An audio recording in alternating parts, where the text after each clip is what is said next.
Ni ikipe ya Rayon Sports muri uyu mwaka wa sezo ya 2023-2024 yagiye ihura n'ibibazo bigiye bitandukanye byinshi cyane, ariko muri aka kanya tugiye kugaruka ku gihombo gikomeye cyane yaba igiye guhura nacyo cyo kuba itarabonye igikombe na kimwe muri shampiyona y'u Rwanda. Icyo yarakibuze muri Peace Cup, icyo nacyo yaragitakaje. Tugiye kugaruka rero ku gihombo gikomeye cyane cy'amafaranga Rayon Sports igiye gutakaza kubera kubura ibyo bikombe byose. Mbahaye ikaze kandi nongera no kubasuhuza mbabwira ni aho muri hose hirya no hino mu gihugu ndetse no hanze yacyo mugubwe neza. Abameze neza mushima Imana, abatameze neza namwe naho utaha ntago bihora ari byiza. Ejo namwe ni mwebwe kandi mwihangane. Ikipe ya Rayon Sports muri uyu mwaka wa 2024 harimo sezo ya 2023-2024, uyu mwaka wabaye icyo bita Black Year cyangwa se umwaka wavuga w'imfabusa ku ikipe ya Rayon Sports. Ikipe ya Rayon Sports yagiye irokirita abakinnyi batandukanye, igenda izana abatoza batandukanye, ariko ibyo byose nta kintu byatanze kuko n'ubundi birangiye nta kintu ikuye mu mikino yakinnye iyo ariyo yose. Ejo bundi murabyivuga, ibyo ngibyo ntabwo ari byo ngiye kugarukaho. Nibwo yatakaje kugera kuri finale y'igikombe cy'amahoro. Ubwo ngubwo mu masezerano yari ifitanye n'abaterankunga bagiye batandukanye, harimo ko nibasohoka bazagenda babongerera amafaranga, ndetse n'ayandi makampani akomeye cyane yari kuzana amafaranga menshi cyane ubwo bari kuba basohotse. None rero nta gusohoka, haba muri CAF Confederation Cup haba no muri CAF Champions League. Kwikubitiro hari kontra iri pending cyangwa se ibiganiro byari byararangiye byo kuganira nya RDB, ikigo cya RDB cya Visit Rwanda. Binyuze muri Visit Rwanda ibiganiro byari byararangiye, habura gutereka umukono ku masezerano gusa. RDB bari barumvikanye yuko ikipe ya Rayon Sports niramuka isohotse bazayihereza 500,000 ku mwaka, ikazajya yambara Visit Rwanda. Nyuma y'uko rero ikipe ya Rayon Sports ibuze byose, ubwo ayo ngayo aratakaye. 500,000 byari kuva muri RDB biragiye. Iyindi kampani ya kabiri ni Rwandair. Rwandair nayo yari yamaze kuvugana n'ikipe ya Rayon Sports, bamaze kuvugana yuko nabo bagomba kubahereza amafaranga yo kugira ngo babe abaterankunga bayo, ariko kuri kondisiyo yuko bagomba kuba basohotse. Rwandair nayo yari yayemereye 500,000 ku mwaka, bakayiha 500,000 ku mwaka, bakajya bambara Rwandair, bakajya iba iri branded kuri jersey ya Rayon Sports. Ayo nayo ntayo. Skol nubwo n'ubu ari wo muterankunga mukuru, murabizi niwe mubyeyi w'ikipe ya Rayon Sports, ayifasha ibintu byinshi, no mu maprime, no mu kurokirita, no muri bya bihe by'ubukene. Skol ibiri hafi ya ekipe, ariko nayo kuri bije bari bateguye, bari baravuganye n'ikipe ya Rayon Sports yuko hejuru y'600,000 bazayiha kuri sezo itaha ya 2024-2025, bari bumvikanye yuko bagomba kubongerera 300,000 kuko basohotse. Muri ibyo 300,000 bari kuyiha basohotse, ntago harimo ya yandi n'ubundi Skol yemeye ya Rukirito. Oya, ayo ngayo yari kwiyongera kuri bije bari babemereye 600,000, ubwo byari kuba 900,000. Ibyo 300,000 nabyo biragiye. Ikipe ya Rayon Sports kandi mu bandi baterankunga benshi bagiye batandukanye, nabo bari bagiye bemera yuko hari ikintu bari bugende barenza kuyo bajyaga babaha, kuko iyo ikipe isohotse niko nawe wamamara mu bihugu byinshi, kuko imikino ya CAF ibica kuri sheni ya CAF, icyo ni icya mbere. Hari amateleviziyo ayerekana, icyo ni icya kabiri.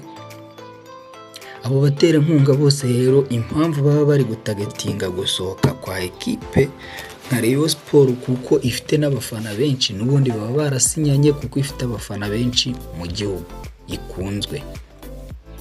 Nyuma rero yuko babonye yuko hari opportunity zo gusohoka, nibwo batangira kuganira kuri uko kongera amasezerano ndetse no kongera amafaranga, kuko baba babizi neza yuko nabo brand zabo zigiye kumenyekana ku rwego mpuzamahanga.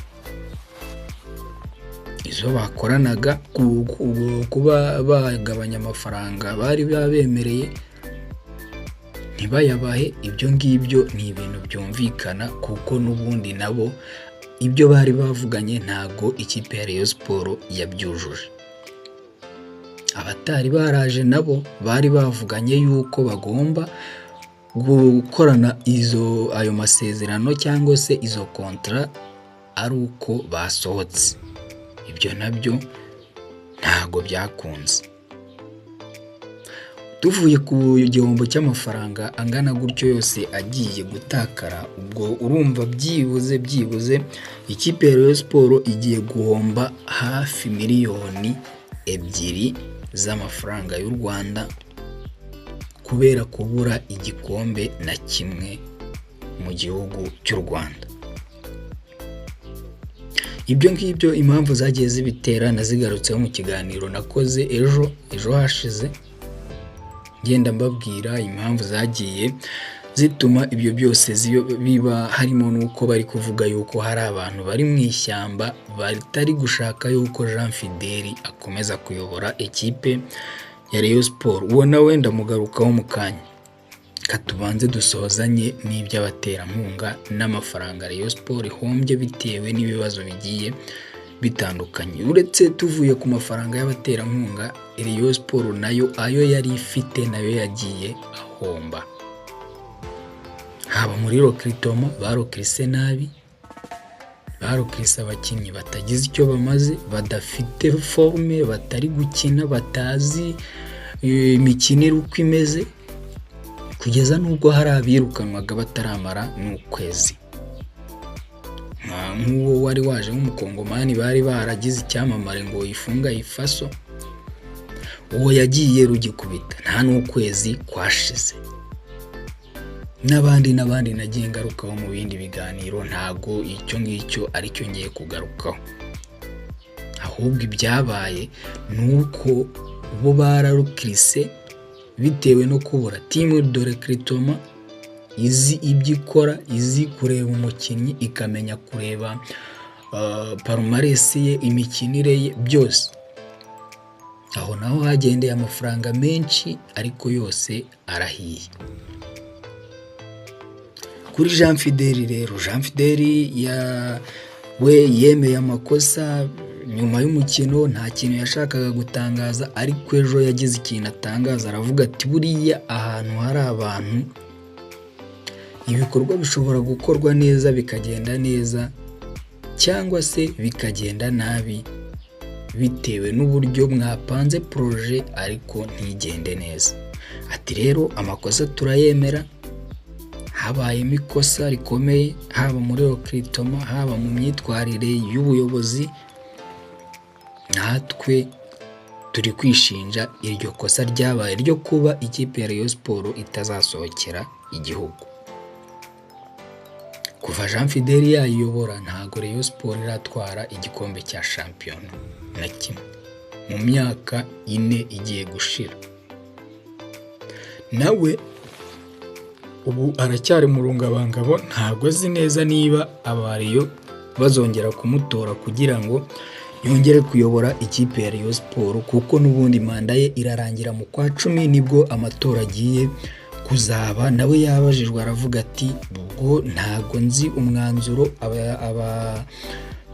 abafana cyangwa se abakunzi b'ikipe ya Rayon Sport nibo bazama umwanzuro, nibantora nzakomeza nyiyobore, nibatantora ubwo nta kundi. Gusa hari amakuru ari kugenda acicikana avugwa yuko abantu bari mu ishyamba inyuma, bihishe inyuma y'izi ntsinzwi za Rayon Sports zose, harimo nabo ngo abahoze bari abafana bahora bavuga ngo ni ba nyirayo nabo ngo bashaka kuzongera kwiyamamaza kugaruka mu ikipe ya Rayon Sports. Akaba ariyo mpamvu bihishe inyuma y'ibyo byose bagenda batanga amaprime ngo bitsindwa abakinnyi bitsindishe, kugira ngo Jean Fidèle asohoke mu ikipe ya Rayon Sports umwaka we wabaye blank, hanyuma nibagera mu matora nabo biyamamaze kugira ngo barebe yuko batorwa. Ibyo nabyo ni ibyo kugenda twigaho neza, kuko buriya njyewe ntabwo nshaka kubaha amakuru y'ibihuha.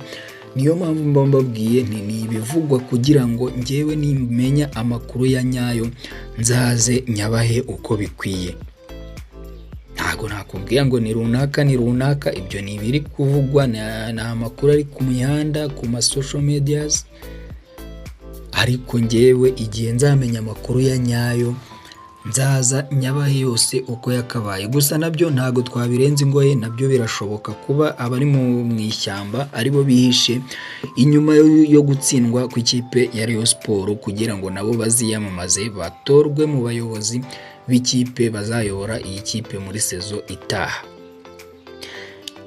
Ibyo byose rero, ibyo bihombo kipe ya Rayon Sports yagiye ihura nabyo, nibyo bari gushakira umuti. Abafana ba Murera muhumure, umuti urahari kandi uzaba umeze neza. Nk'ubu umuti wa mbere bari gushaka directeur technique, nk'uko nagiye mbigaruka mu biganiro byashize. Directeur technique utari umunyarwanda, utari umunyafrika, w'umuzungu wize ibintu byo mbese bijyanye na tekinike zo mu kibuga, bijyanye no kureba umukinnyi, bijyanye no kuzamura ekipe yabiza abato yabinkuru.